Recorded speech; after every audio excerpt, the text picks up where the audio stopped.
जय श्री गणेशाय नमः। दोस्तों, स्वागत है आप सभी का दुनिया के नंबर 1 ज्योतिष यूट्यूब चैनल एस्ट्रोसेज टीवी पर। मैं नेहा राजपूत हर बार की तरह आप सभी के लिए लेकर आई हूँ बहुत ही खास जानकारी। ये जानकारी है 20 जून के बारे में। 20 जून को गुरु का कुंभ राशि में वक्री गोचर होने वाला है।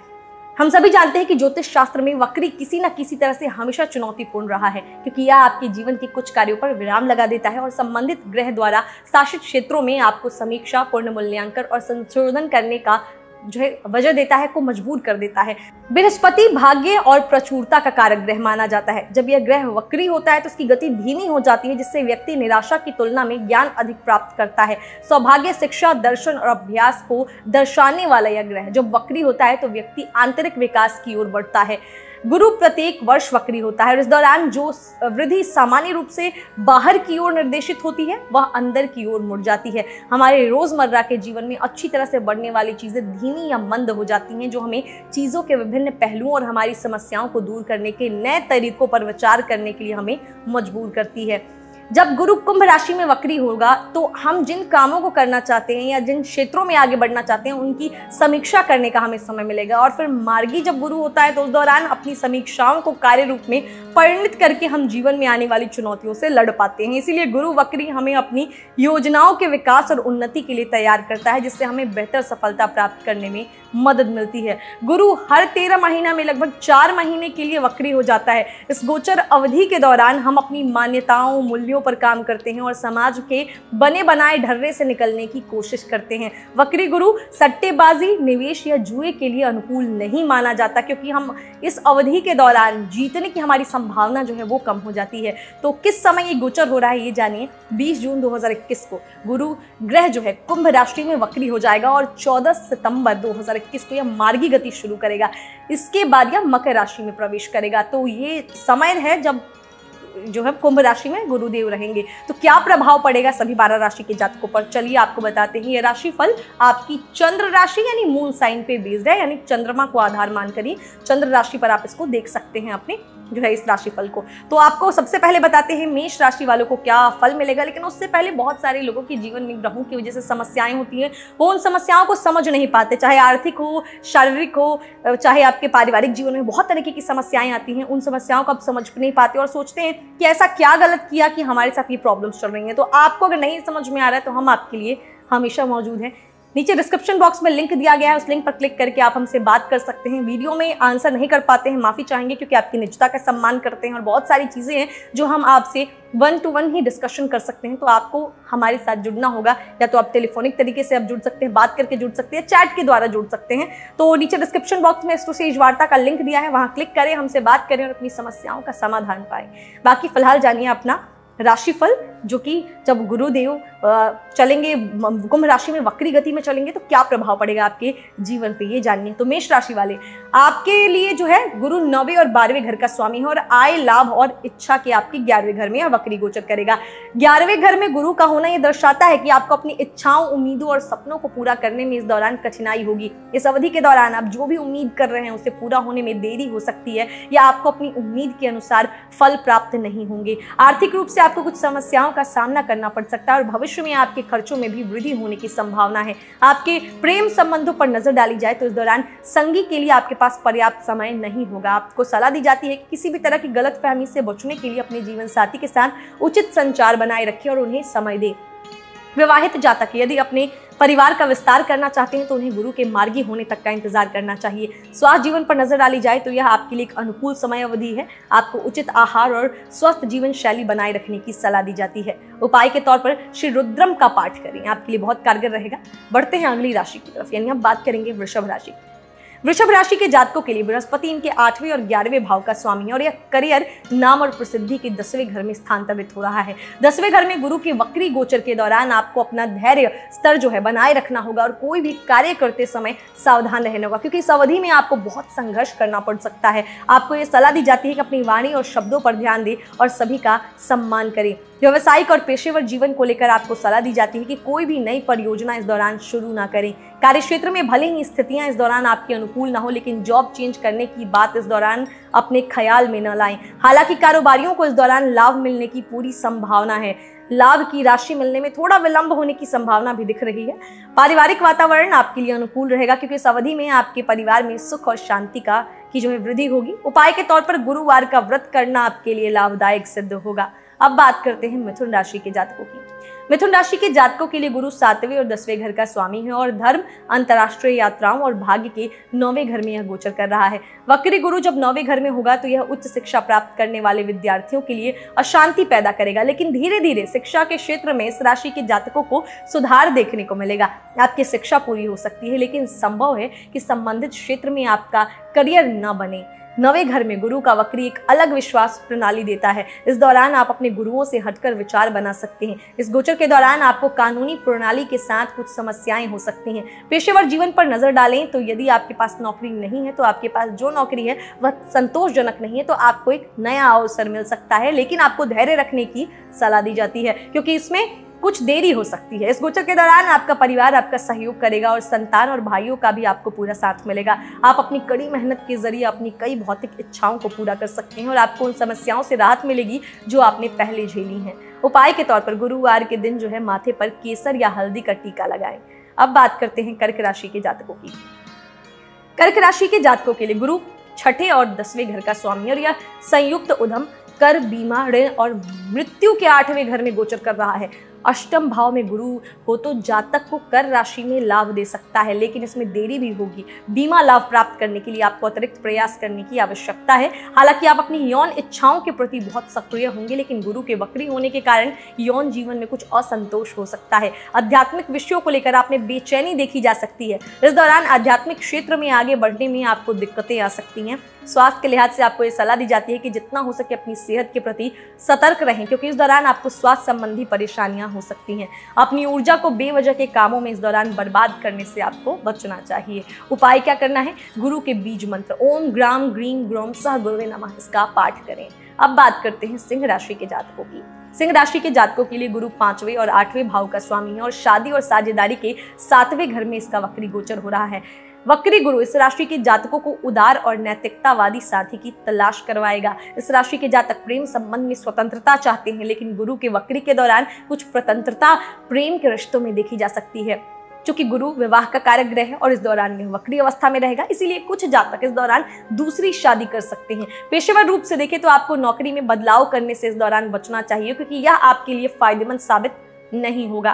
कार्यक्षेत्र में इस दौरान सहकर्मियों के साथ आप संघर्ष करते देखे जा सकते हैं। आर्थिक रूप से भी आपको उतार चढ़ाव का सामना करना पड़ सकता है और पैसों के लेन देन में लाभ की संभावना भी बहुत कम है। क्या उपाय करना है? तो पीला नीलम पहने या फिर गुरु के बीज मंत्र का जाप करें। अब बात करते हैं कन्या राशि के जातकों की।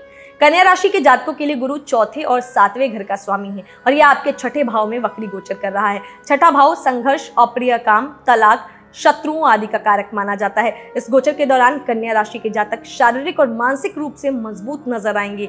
आप अपनी आवश्यकताओं को पूरा करने में सक्षम होंगे। कार्यक्षेत्र में अपने प्रतिद्वंदियों पर आप हावी होंगे। आपके स्वास्थ्य पर गुरु के वक्री का कुछ नकारात्मक प्रभाव भी पड़ सकता है। आपको ब्लड शुगर होने के आसार हैं, इसीलिए अपना ख्याल रखें। साथ ही कुछ जातकों का वजन भी इस दौरान बढ़ सकता है। इस राशि के पेशेवर जातकों को कार्यक्षेत्र में बहुत अधिक कार्य करना पड़ सकता है। आपके सहकर्मी इस दौरान आपका सहयोग नहीं करेंगे और आपका फायदा उठाना चाहेंगे।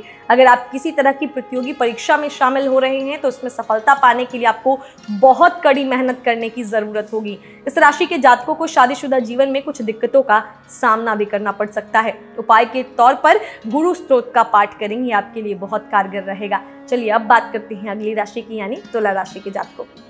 तुला राशि के जातकों के लिए गुरु उनके 3रे और 6ठे भाव का स्वामी है और यह आपके रोमांस, निवेश, संतान, शिक्षा, खेल, शेयर बाजार आदि के पंचम भाव में वक्री गोचर कर रहा है। इस राशि के जातकों को गुरु वक्री के दौरान जो है दाम्पत्य जीवन में परेशानियों का सामना करना पड़ सकता है। आपके रोमांस करने के ख्वाब इस दौरान हकीकत में नहीं बदलेंगे। इस गोचर के दौरान तुला राशि के जातक भावना शून्य हो सकते हैं, खासकर अपने बच्चों को लेकर। इस राशि के जातक एक से अधिक विपरीत लिंगी लोगों के साथ इस समय रिश्ते में हो सकते हैं। इस राशि के जो जातक शादी करना चाहते हैं उनको भी कुछ दिक्कतों का सामना करना पड़ सकता है और शादी में देरी भी हो सकती है। इस वक्री के दौरान कुछ जातकों की शादी बिना लाइसेंस के यानी बिना घर वालों की सहमति के हो सकती है। इस दौरान आपको सट्टेबाजी से बचकर रहना चाहिए। आप शेयर बाजार में कोई भी भारी निवेश ना करें, क्योंकि इस दौरान आपकी उम्मीदों के अनुसार आपको लाभ प्राप्त होने के आसार कम है। उपाय के तौर पर गाय को गुड़ और आटा खिलाएं, ये आपके लिए बहुत कारगर है। अब बात करते हैं वृश्चिक राशि के जातकों की। वृश्चिक राशि के जातकों के लिए गुरु द्वितीय और पंचम भाव का स्वामी है। वर्तमान में यह आपके सुख, माता, आराम, वाहन आदि के चतुर्थ भाव में वक्री गोचर कर रहा है। यह गोचर इस राशि के जातकों को अहंकार से भर देगा और आप बहुत घमंडी हो सकते हैं। आप लोगों के प्रति गलत शब्दों का प्रयोग करके अपने लिए नए दुश्मन बना सकते हैं। आर्थिक रूप से समय आपके लिए भाग्यशाली रहेगा और अपने कड़े प्रयासों से आप सफलता भी अर्जित करेंगे। माता के साथ आपके संबंधों में कुछ उतार चढ़ाव आ सकते हैं। आपकी मानसिक शांति जो है वो बिगड़ सकती है। वहीं जिन जातकों के पास वाहन है उनके वाहन में भी कोई खराबी आने की संभावना है। चतुर्थ भाव में गुरु के होने से प्रॉपर्टी और वाहन का सुख मिलता है। साथ ही परिवार वालों का साथ भी इस गुरु के चतुर्थ भाव में होने से मिलता है। लेकिन क्योंकि गुरु वक्री गति में है, इसीलिए जैसी उम्मीदें आप लगाएंगे वैसे आपको रिजल्ट नहीं मिलेंगे। आप खुद को शारीरिक रूप से कमजोर पाएंगे। इस दौरान आपकी आर्थिक स्थिति ठीक ठाक बनी रहेगी। इस राशि के जातकों को इस गोचर के दौरान सम्मान प्राप्त होगा और आप अपने काम से अवकाश लेकर कुछ फुर्सत के क्षण इस दौरान बिता सकते हैं। उपाय के तौर पर हर गुरुवार को पीपल के पेड़ को जल चढ़ाएं, उसे बिना छुए। अब बात करते हैं धनु राशि के जातकों की। धनु राशि वालों के लिए गुरु उनके प्रथम और चतुर्थ भाव का स्वामी है। यह आपके तृतीय भाव में वक्री गोचर करेगा। तृतीय भाव आपके भाई बहनों, पड़ोसियों, संचार, कम दूरी की यात्राओं, साहस, पराक्रम आदि का कारक माना जाता है। इस दौरान भाई बहनों के साथ संबंधों में कुछ कटुता आ सकती है और आप उनके साथ संबंधों को लेकर असंतुष्ट हो सकते हैं। भाई बहनों के साथ वैचारिक मतभेद हो सकता है। सामाजिक और पेशेवर जीवन में आपके प्रयास सफल होंगे और आपको सम्मान की प्राप्ति होगी। आर्थिक रूप से भी आपके लिए समय अच्छा रहेगा। इस दौरान आप बहुत ज्यादा महत्वाकांक्षी हो सकते हैं और घमंड की भावना भी आपके अंदर आ सकती है। अपने घमंड को ज्यादा देर तक अपने पर हावी ना होने दें, नहीं तो उससे आपको दिक्कतें आ सकती हैं। गुरु के इस वक्री के दौरान आपको संचार करने में कुछ परेशानियों का सामना करना पड़ सकता है। जो चीजें आपके पास है उनको व्यवस्थित बनाए रखने के में भी आपको दिक्कतों का सामना करना पड़ सकता है।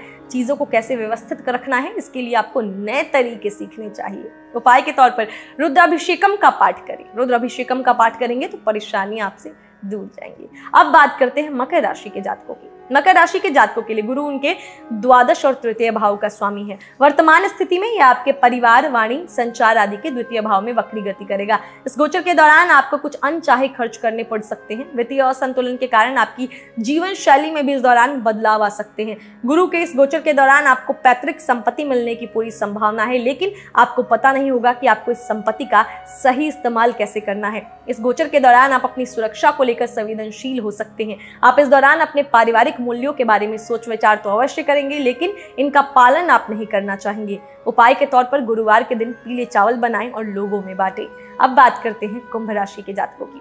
कुंभ राशि के जातकों के लिए गुरु उनके एकादश और द्वितीय भाव का स्वामी है। वर्तमान स्थिति में गुरु आपके आत्मा, स्वास्थ्य आदि के प्रथम भाव में वक्री गोचर कर रहा है।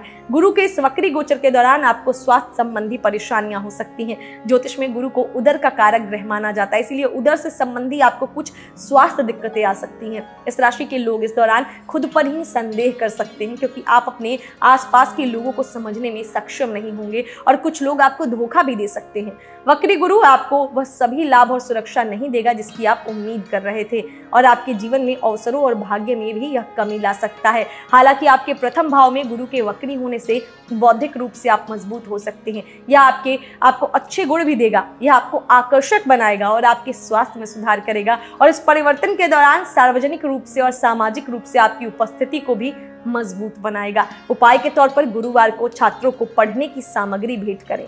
अब बात करते हैं सबसे आखिर में मीन राशि के जातकों की। मीन राशि के जातकों के लिए गुरु उनके प्रथम और दशम भाव का स्वामी है। वर्तमान में यह आपके विदेश यात्राओं, हानि, अलगाव अस्पताल के द्वादश भाव में वक्री गोचर कर रहा है। 12वें भाव में गुरु का वक्री होना इस राशि के जातकों के लिए उच्च ज्ञान प्राप्त करने के लिए अच्छा रहेगा और दैवीय प्रकृति, ध्यान और अनुसंधान से जुड़ना इस राशि के जातकों के लिए फायदेमंद साबित होगा। इस गोचर के दौरान मीन राशि के जातक निडर होंगे और हर स्थिति का मजबूती से सामना करेंगे। इस राशि के जातक अपने दुश्मनों पर इस दौरान विजय प्राप्त करेंगे। कुछ जातकों को धार्मिक और आध्यात्मिक गतिविधियों में हिस्सा लेते देखा जा सकता है। कुंडली में गुरु की स्थिति के अनुसार कुछ बुरे परिणाम भी कुछ जातकों को मिल सकते हैं। आप कई बार उम्मीद से ज्यादा कामनाएं कर सकते हैं, लेकिन आपको वैसा परिणाम नहीं मिलेगा जैसा आप चाहते थे, जिससे आपको परेशानियां हो सकती हैं। तो उपाय के तौर पर गुरु के बीज मंत्र ओम ग्राम ग्रीम ग्रोम सह गुरुवे नमः का जाप करें, आपके लिए बहुत कारगर रहेगा। बाकी ये तो हमने जाना कि जब गुरु का 20 जून को गोचर होने वाला है, वक्री गोचर होने वाला है कुंभ राशि में, तो इसका क्या प्रभाव पड़ेगा आप सभी 12 राशि के जातकों पर, ये जाना हमने, उपाय आपको बता दिया। बाकी कुंडली में कोई ग्रह दूषित है, आपको समझ नहीं आ रहा कि क्या करना चाहिए, या तमाम उपायों के बाद भी आप उसमें जो है आप उससे आप छुटकारा नहीं पा रहे, निजात नहीं पा रहे, तो क्या करना है आपको, नीचे डिस्क्रिप्शन बॉक्स में एक लिंक दिया गया है एस्ट्रोसेज वार्ता का, वहां क्लिक कीजिए और हमसे बात कीजिए। जब भी हमें कोई शारीरिक समस्या होती है तो हम डॉक्टर के पास जाते हैं। ठीक उसी तरीके से जब ग्रहों में कोई दोष हो जाए या जीवन की चीजें जो है स्मूथली ना चले, तो उसके लिए हम किसी ज्योतिषी से कंसल्ट करते हैं। ये सब हमारे जीवन का एक पार्ट है। तो इसी तरीके से आप हमसे बात कर सकते हैं। हम आपको बता दें कि आप जब भी हमें कॉल करते हैं तो उसका पहला मिनट आपको मुफ्त मिलता है। कॉल, चैट, आप जैसे सुविधाजनक हो आप हमसे बात कर सकते हैं। हम बहुत हद तक यही कोशिश करते हैं कि आपको वीडियो के माध्यम से हर चीज़ की जानकारी दें, ताकि आपके जीवन में परेशानी ना हो। लेकिन कुछ चीज़ें ऐसी होती हैं अगर आपके निजी जीवन से जुड़ी हुई हैं, तो उसके लिए हमें आपसे डिटेल्स चाहिए होते हैं, इसीलिए यहाँ संभव नहीं हो पाता, तो आप हमसे बात करके हल जान सकते हैं। बाकी हमारी कोशिश ये रहेगी कि दैनिक राशिफल के माध्यम से हर दिन हम आपको कुछ ना कुछ ऐसी जानकारी दें ताकि हर तरीके की समस्याएं जो है वो आपको छू भी ना पाएं, किसी भी प्रकार की समस्या हो वो आपको छू भी ना पाएं। बाकी चलिए मिलते हैं आपसे अगले वीडियो में, तब तक हंसते रहिए, मुस्कुराते रहिए, किसी का दिल मत दुखाइए और देखते रहिए एस्ट्रोसेज टीवी। नमस्कार।